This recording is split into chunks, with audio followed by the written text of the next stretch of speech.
Olá, companheiras, olá, companheiros, saudações petistas. Essa é mais uma edição do podcast Em Tempos de Guerra, a Esperança é Vermelha. Hoje é segunda-feira, dia 8 de agosto. Eu sou o Patrick e topo a conversa junto com vocês.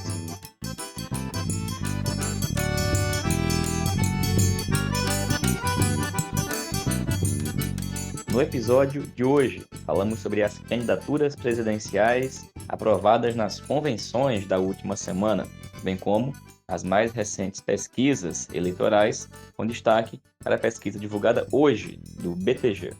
Ouvimos também o companheiro Daniel Valença, que comenta para a gente a posse do novo presidente colombiano, Gustavo Petro. E falamos antes dos debates que começaram a ocorrer no dia de ontem, feitos pela Band, e ouvimos a companheira Rayane Andrade, que fala do debate no Rio Grande do Norte.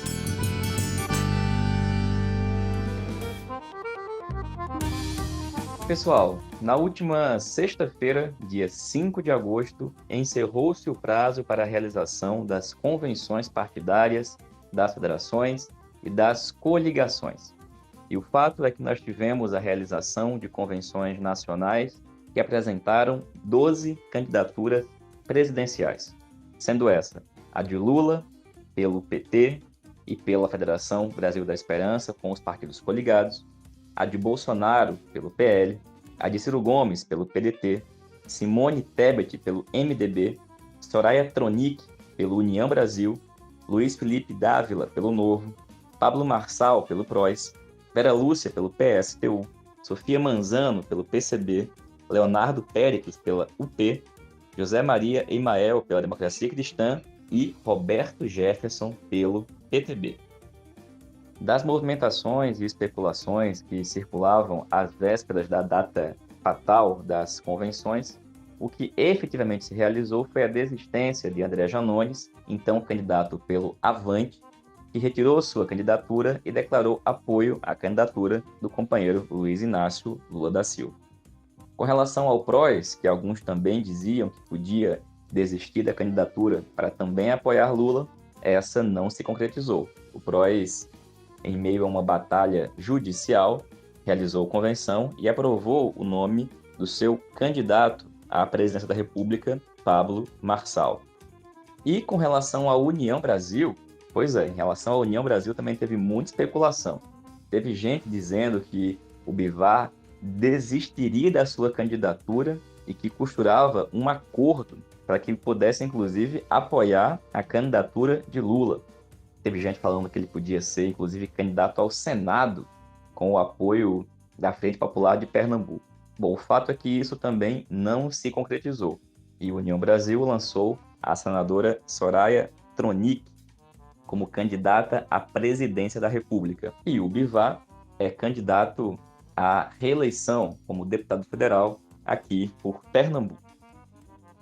Vou falar aqui em Pernambuco, na data limite de realização das convenções, ocorreu aqui no estado as últimas convenções, com destaque para aquela da Frente Popular de Pernambuco, que apresentou a candidatura de Danilo Cabral, do PSB, como candidato ao governo do estado, tendo Luciana Santos, presidenta nacional do PCdoB, como vice, e Tereza Leitão, atual deputada estadual pelo PT aqui em Pernambuco, como candidata ao Senado, tendo o ex-deputado federal Silvio Costa como seu suplente. Muitas especulações também na semana passada com relação ao que o PP faria aqui em Pernambuco. E o fato é que o PP fez uma convenção à parte, em separado, e lançou um candidato próprio ao Senado, algo que tem prejuízos significativos para o palanque da Frente Popular. Essa semana estão previstas diversas pesquisas de vários institutos aqui no estado e certamente na sexta-feira a gente tem condições de dar um panorama mais detalhado sobre Pernambuco a partir dessas pesquisas, às vésperas do início oficial do prazo de início das campanhas. Mas, gente, por falar em pesquisa, hoje saiu um levantamento feito pela FSB Comunicação por encomenda do banco BTG, que mostra o presidente Lula na frente, 7 pontos acima de Bolsonaro. Mas detalhe, essa liderança é menor em relação à última pesquisa. Da última pesquisa para cá, o Lula oscilou 3 pontos para baixo em 2 semanas e está agora com 41%, antes 44% que tinha anteriormente. E Bolsonaro avançou 3 pontos. Antes tinha 31, agora tem 34. E a pesquisa de primeiro turno, no cenário estimulado, tem exatamente a configuração de Lula com 41, Bolsonaro com 34, Ciro Gomes com 7%, Simone Tebet com 3%, o André Janones, que ainda estava na pesquisa, mas que não é mais candidato, com 2%, José Maria Imael com 1% e o Pablo Marçal do PROS também com 1%. Os demais não atingiram sequer esse percentual. E a gente destaca hoje essa pesquisa para reforçar uma opinião que já temos repetido aqui a cada edição do podcast. A eleição não está ganha, e a campanha ainda não começou oficialmente e o Bolsonaro já esboça reação. E as pesquisas têm capturado essa reação, é claro. Essa pesquisa em particular é do BTG, é encomendada pelos bancos que têm interesse na manutenção do Bolsonaro e das suas políticas. Mas o fato é que outras pesquisas também têm indicado essa tendência, como foi o caso da que a gente comentou aqui sexta-feira, encomendada pela Genial Quest. Outras pesquisas sairão ao longo dos próximos dias. A gente vai voltar a falar sobre elas. No entanto, é muito importante que a gente, como tem dito e repetido, mantenha a guarda muito alta e alguma mudança mais consistente precisa ocorrer no que diz respeito à luta social e à campanha de massas. Esse fim de semana, o Bolsonaro esteve aqui em Pernambuco, no Recife, participando da Marcha para Jesus. Dessa vez, eles não colocaram nenhum 38 desfilando na rua, mas foi um ato extremamente reacionário, conservador, como é característico, mas também de muita violência no que diz respeito aos ataques contra a democracia e, em particular, contra a esquerda e o presidente Lula. Eles estão em campanha de rua e com muita intensidade. Como a gente tem falado, o objetivo da direita é ganhar a eleição. E se não ganhar a eleição, impedir que a gente ganhe, e se ganhar, tomemos posse. E se tomarmos posse, nós não tenhamos condições de governar. E o fato é que a gente não vai conseguir encarar esse triplo ou quádruplo desafio sem uma organização muito, mas muito superior à que nós temos atualmente. Pesquisa, a gente não é eleição. E a gente tem que estar muito consciente disso, que a gente pode e vai ganhar essas eleições. Mas temos que ganhá-las muito bem. Temos que derrotar a extrema-direita, derrotar o neoliberalismo, derrotar esse programa. E a partir da próxima semana é subir o tom no debate de ideias, na grande política, para enterrar desde o começo da campanha qualquer possibilidade de reação ao crescimento da direita e do Bolsonaro. E dito isso, a gente vai escutar agora um informe do nosso companheiro Daniel Valença. O Daniel fala para a gente sobre a posse do presidente Gustavo Petro na Colômbia, que ocorreu neste último domingo. Daniel, fala para a gente como é que está o ambiente lá e na América Latina. Olá, Patrick. Olá, ouvintes do podcast Em Tempo de Guerra, Esperança Vermelha. Olha, Patrick, voltando com um tema importantíssimo, a vitória e a posse do Gustavo Petro, novo presidente da Colômbia. É um evento extraordinário, porque é a primeira vez que a Colômbia será governada por uma aliança, por uma coalizão de esquerda. E isto tenderá a contribuir para a mudança na correlação de forças na região, considerando que a Colômbia sempre foi o principal aliado representante dos Estados Unidos na região. Significará também uma melhor conjuntura para a Venezuela, que teve na Colômbia, né, o principal representante dos Estados Unidos nas atividades de desestabilização, e significará um reforço deste novo momento, com eleições de governos democráticos populares de esquerda que nós estamos vivendo neste último período. E durante a posse, Patrick, o Petro elencou alguns, enfim, posso trazer aqui alguns elementos centrais do discurso dele. O primeiro deles é reivindicar que essa eleição é fruto de um histórico de lutas de operários, de camponeses, enfim, de uma trajetória de décadas de luta das classes trabalhadoras colombianas em prol de uma outra realidade nacional. Petro ele coloca que um ponto importante desse governo será a luta pela paz, dizendo que o período de 6 décadas de lutas armadas, de grupos paramilitares, etc., deverá chegar ao fim. Então, o objetivo central do governo é garantir a paz e cumprir os acordos de paz e avançar para acabar de vez com, enfim, as guerras internas que há no país, seja por parte daqueles grupos guerrilheiros que não depuseram as armas, seja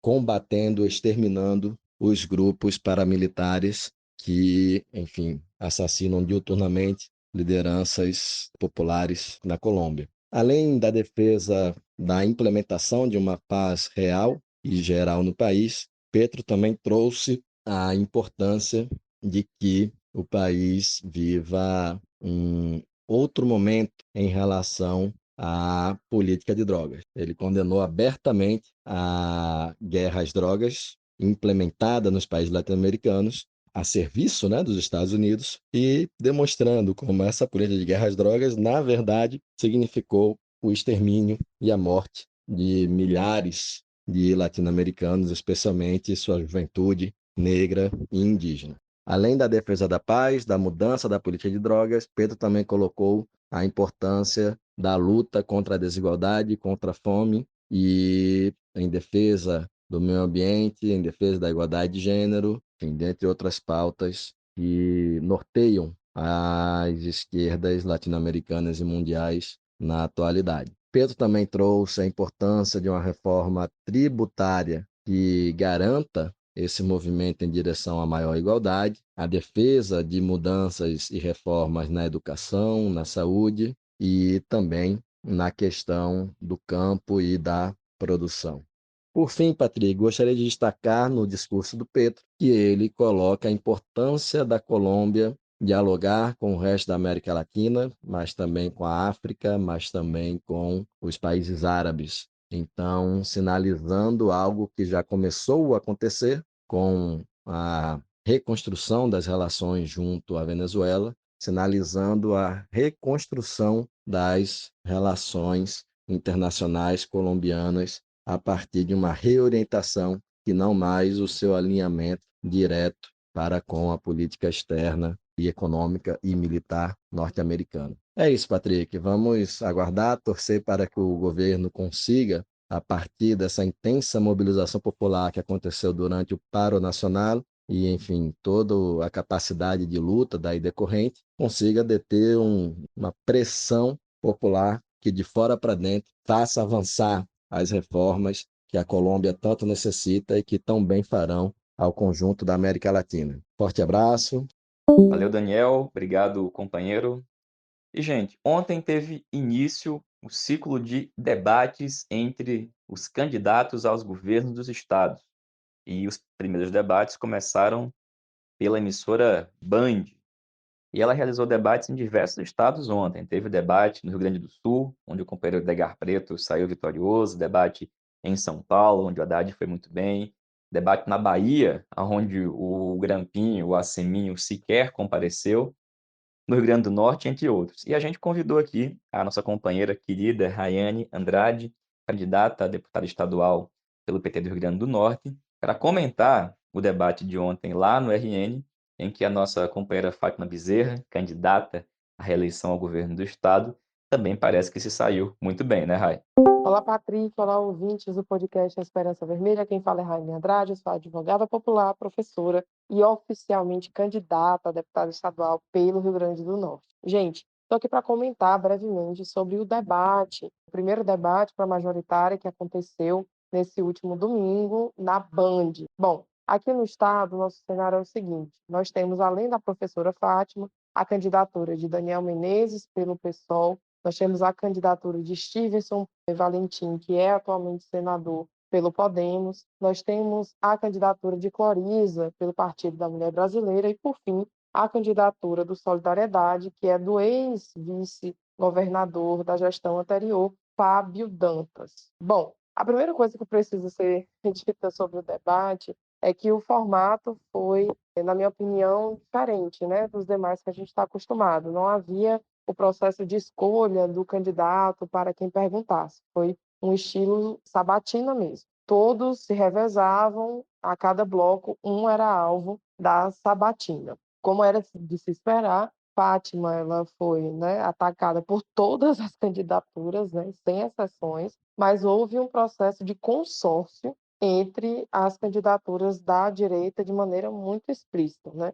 Stevenson e Cloriza pareciam que estavam, né, merendando e comendo cuscuz juntos, e Fábio Dantas e Stevenson parecia que estavam jogando vôlei, né, um levantando para o outro cortar. Isso foi muito ruim, porque a gente não teve o direito de resposta a muitas das questões que foram colocadas concedido, e foram questões duríssimas, né, ressuscitando de fake news, de Marcos Valério a PCC, para vocês terem ideia, e nem isso a nossa professora Fátima Bezerra teve o direito concedido de resposta. O nível do debate em geral foi muito pouco programático, girou em torno sempre, né, das críticas que obviamente já se fazem em relação ao governo, mas que são absolutamente, né, frágeis e simples de serem derrotadas, né, do ponto de vista da discussão política, mas que pelo formato do debate, na minha opinião, a gente ficou com um espaço muito limitado para rebater isso para a população.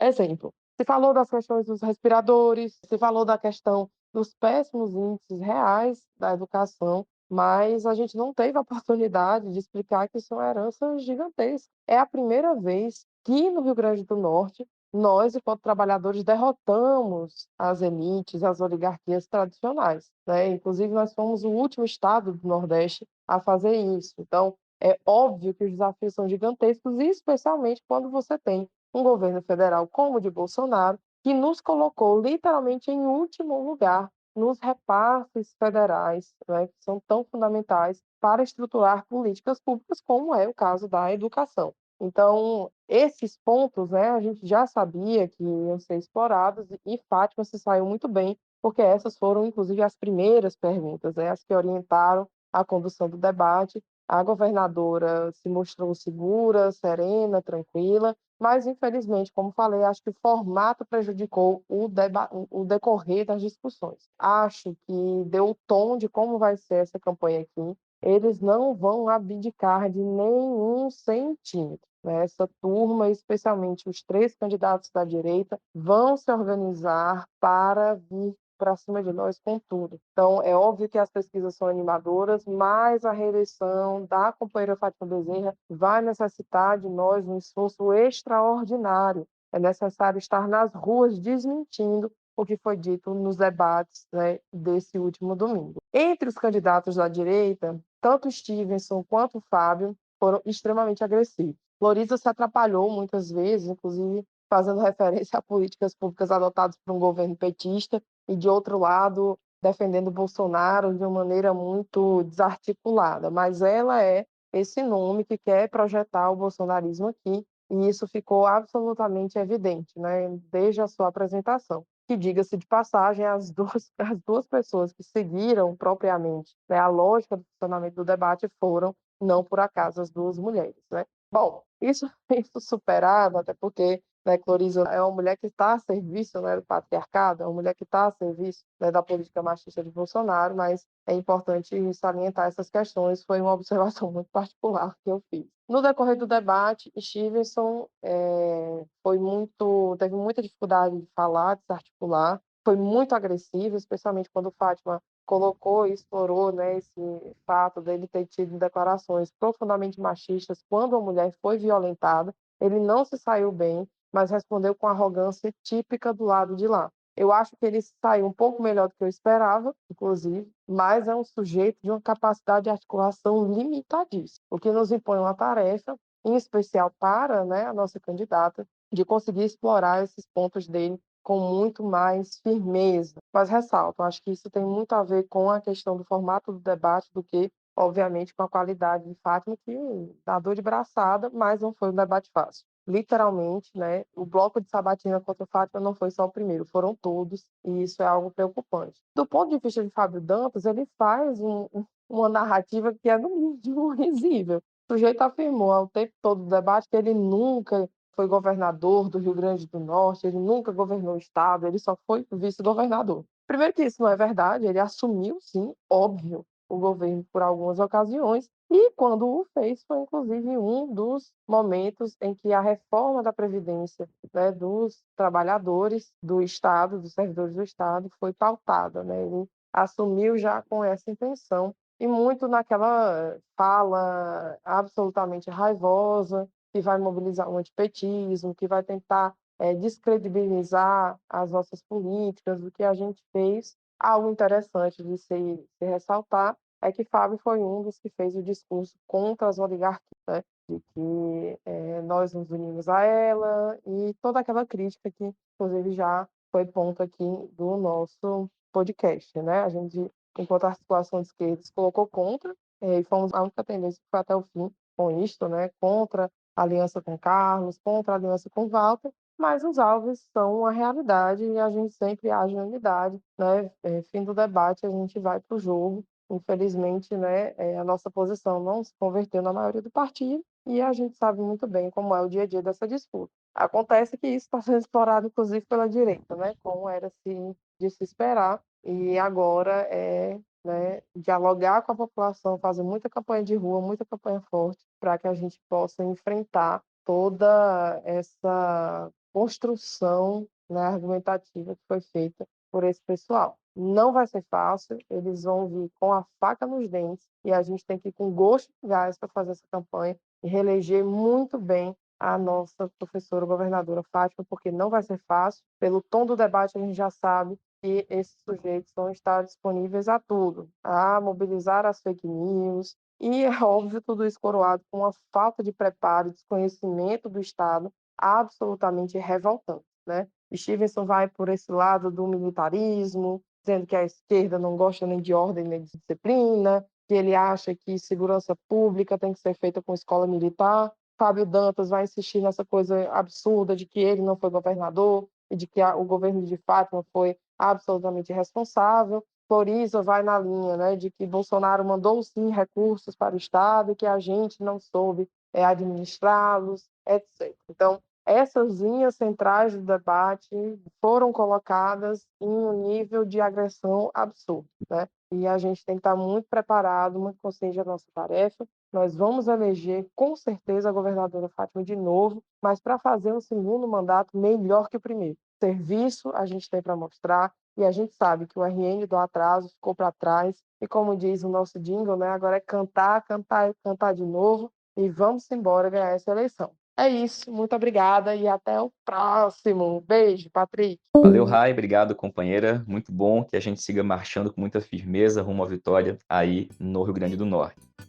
E, pessoal, essa foi mais uma edição do podcast Em Tempos de Guerra, a Esperança é Vermelha. Como vocês sabem, um programa que tem publicações toda segunda e sexta-feira, que circula entre a militância de esquerda, em particular do Partido dos Trabalhadores. A gente se reencontra na sexta. Saudações petistas para Bolsonaro e até mais.